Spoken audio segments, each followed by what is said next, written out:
கர்த்தருடைய பரிசுத்த நாமத்துக்கு ஸ்தோத்திரம். கர்த்தர் நல்லவர். எபிரேயர் 12ஆம் அதிகாரம் 1ஆம் வசனம்.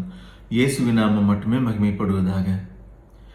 ஆகையால் மேகம் போன்ற இத்தனை திரளான சாட்சிகள் நம்மை சூழ்ந்து கொண்டிருக்க, பாரமான யாவற்றையும் நம்மை சுற்றி நெருங்கி நிற்கிற பாவத்தையும் தள்ளிவிட்டு விசுவாசத்தை துவக்குகிறவரும் முடிக்கிறவருமாயிருக்கிற இயேசுவை நோக்கி நமக்கு நியமித்திருக்கிற ஓட்டத்தில் பொறுமையோடே ஓட கடவோம்.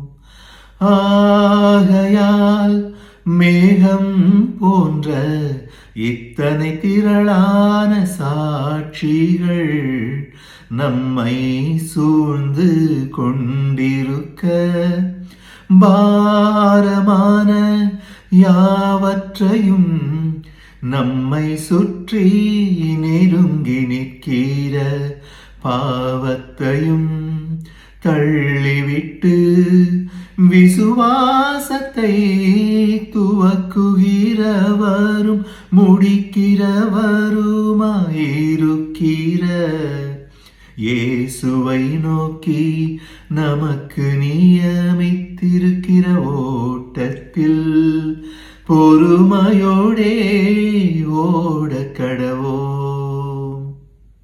கர்த்தர் நல்லவர்.